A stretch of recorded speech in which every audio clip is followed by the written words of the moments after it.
Welcome students to our today's new video. आज हम पढ़ने वाले हैं हमारे बॉडी का सबसे इम्पोर्टेंट ऑर्गन, वो है हमारा हार्ट।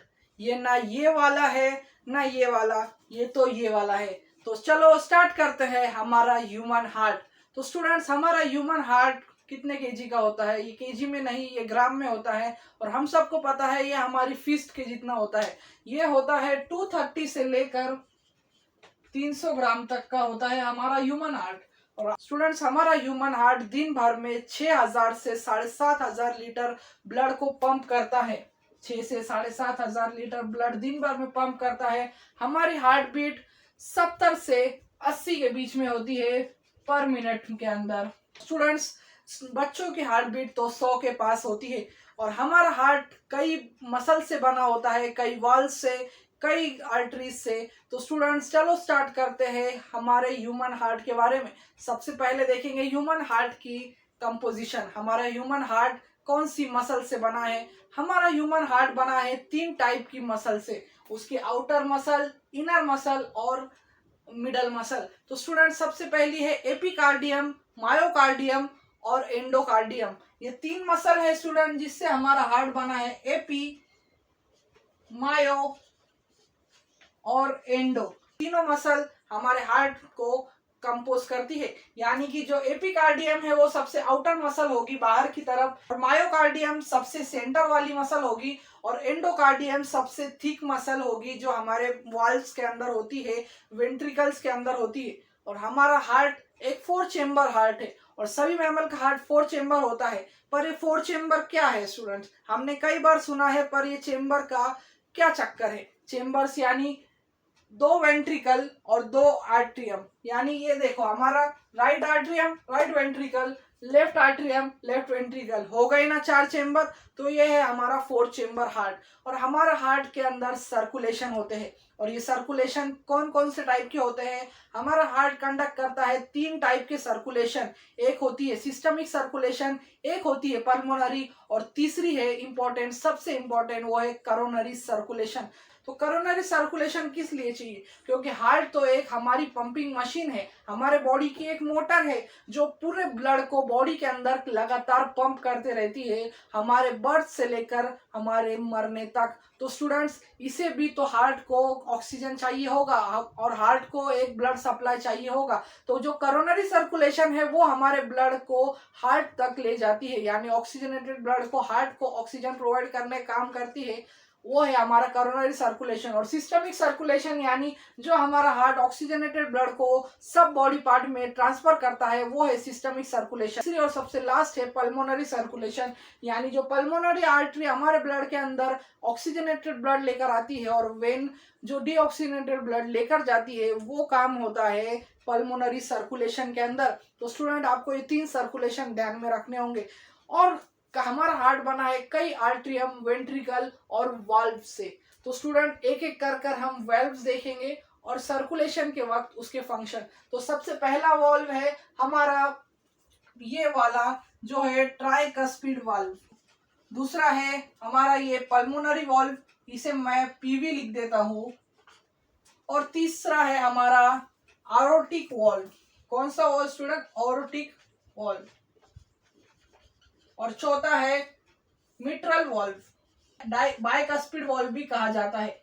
सबसे पहले हम देखेंगे हमारे ब्लड का सर्कुलेशन, हमारे हार्ट के अंदर पंपिंग कैसा होता है, डीऑक्सीजनेटेड ब्लड की एंट्री कहाँ से होती है, ऑक्सीजनेटेड ब्लड कहाँ से लीव करता है, और कौन सा वेंट्रिकल किस काम में आता है, और पंपिंग और इसके अंदर इलेक्ट्रिसिटी कैसे जनरेट होती है। तो स्टूडेंट्स, हमारा हार्ट एक मायोकार्डियल हार्ट है, यानी मायोकार्डियल ओरिजिन से बना है। मायोकार्डियल ओरिजिन यानी हमारे हार्ट की खुद की एक इलेक्ट्रिक पावर है, यानी एक खुद के अंदर इलेक्ट्रिक पल्स जनरेट करता है जिससे कॉन्ट्रैक्शन होता है और हमारा हार्ट कॉन्ट्रैक्ट कर पाता है। और इसके अंदर सबसे इंपॉर्टेंट है हमारा SA नोड।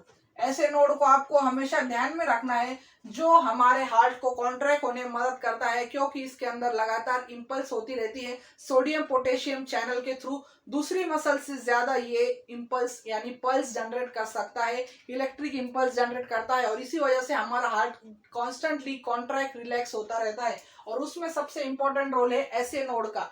तो स्टूडेंट्स, हमारा हार्ट एक मायोकार्डियल ओरिजिन है, यानी कि हमारा अगर ब्रेन डेड भी हो गया तो हमारा ब्रेन के ऊपर हमारा हार्ट डिपेंड नहीं होता। हमारा हार्ट एक न्यूरोजेनिक ओरिजिन होता तो हमारा ब्रेन डेड होने पर हम मर जाते और हमारा हार्ट भी बीट करना बंद कर देता। पर हमारा हार्ट एक मायोकार्डियल ओरिजिन होने की वजह से या मायोजेनिक ओरिजिन होने की वजह से, क्योंकि ऐसे नोड प्रेजेंट है, इसलिए हमारा हार्ट हमारे ब्रेन डेड होने के बाद भी हमारी बॉडी को लगातार ब्लड सप्लाई करता रहता है और उसका वो अपना फंक्शन कंटिन्यूअसली हमारे मरने तक परफॉर्म करता है। तो स्टूडेंट्स, अभी हम देखेंगे entry of oxygenated and deoxygenated blood. और हमारा हार्ट, जैसे आप ये डायग्राम को देख रहे हैं, इस तरफ मेरा हाथ है राइट हैंड, तो इधर है राइट वेंट्रिकल, राइट आर्ट्रियम, और इधर है लेफ्ट आर्ट्रियम और लेफ्ट वेंट्रिकल। और हमारा हार्ट जैसे मैं खड़ा हूँ उसी तरह से बना है, उसी तरह से फंक्शनिंग करता है। ये होता है हमारे थोड़े से लेफ्ट साइड में, इसलिए हमारे हार्ट को लेफ्ट साइडेड हार्ट भी कहा जाता है। तो स्टूडेंट्स, सबसे पहले यहाँ पर आप देख रहे होंगे एरोस देख रहे होंगे, तो एरोस की मदद से हम ब्लड का सर्कुलेशन देखने वाले हैं। डीऑक्सीजनेटेड ब्लड कहाँ से एंटर होता है, तो ये है हमारी इंफीरियर वीना कैवा।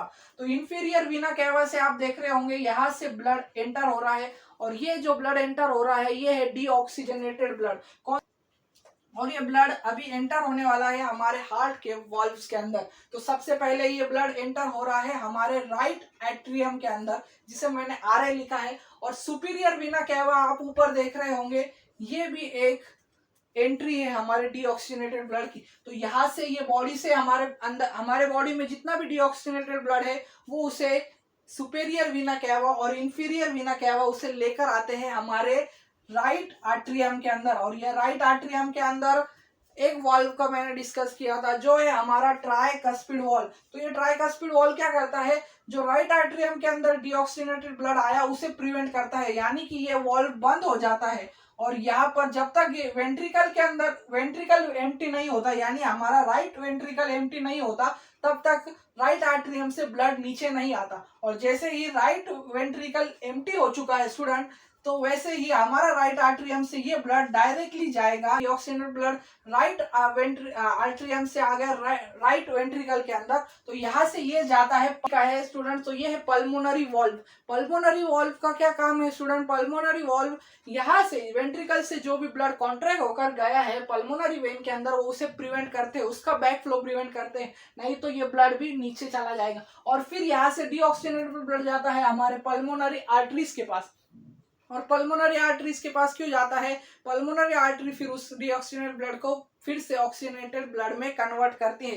तो स्टूडेंट्स, पीवी का क्या काम था, वो उसे बैक फ्लो प्रिवेंट करता है। फिर आते हैं हम हमारे ऑक्सीजनेटेड ब्लड के पास। ऑक्सीजनेटेड ब्लड के पास आएंगे और देखेंगे कि ऑक्सीजनेटेड ब्लड कहाँ आता है। ऑक्सीजनेटेड ब्लड आता है हमारे लेफ्ट साइड, यानी लेफ्ट आर्ट्रियम और लेफ्ट वेंट्रिकल के अंदर। और लेफ्ट आर्ट्रियम में ब्लड कहाँ से आ रहा है, ये ला रहा है पल्मोनरी वेन। पल्मोनरी वेन क्या लाती है स्टूडेंट्स, पल्मोनरी वेन लेकर आ रही है ऑक्सीजनेटेड ब्लड, यानी ये ब्लड भरा हुआ है ऑक्सीजन से और हमारे बॉडी में इसका पूरा सप्लाई होना चाहिए। तो सबसे पहले ये आती है हमारे लेफ्ट आर्ट्रियम के अंदर।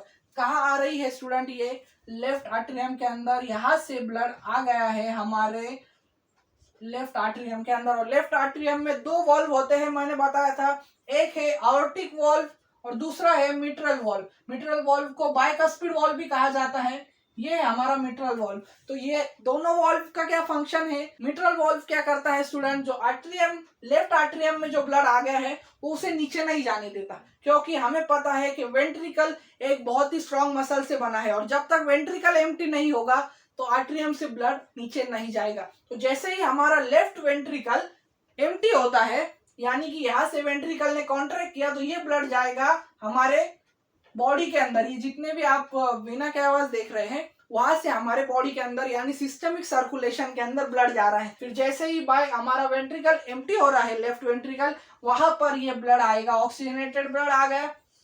और फिर ऑक्सीजनेटेड ब्लड घूमकर, यानी घूमकर किस लिए, क्योंकि यहाँ पर कॉन्ट्रैक्शन हो रहा है, कॉन्ट्रैक्शन होगा वेंट्रिकल का, क्योंकि वो बहुत ही पावरफुल है। और वेंट्रिकल जैसे ही कॉन्ट्रैक्ट होगा, वो ये जो वॉल्व देख रहे हैं आप, इसे कहते हैं आयोर्टिक वॉल्व। आयोर्टिक वॉल्व का क्या काम है, वो जो भी ब्लड हमारे लेफ्ट वेंट्रिकल से ऊपर गया है उसे बैक फ्लो को प्रिवेंट करता है, ताकि ये ब्लड वापस से ना आ जाए। क्योंकि वॉल्व का काम है कि ब्लड का बैक फ्लो प्रिवेंट करे और ब्लड की मिक्सिंग प्रिवेंट करे। और हार्ट है उसका सबसे इम्पोर्टेंट और बीच की जो सेगमेंट है उसे कहा जाता है सेप्टम।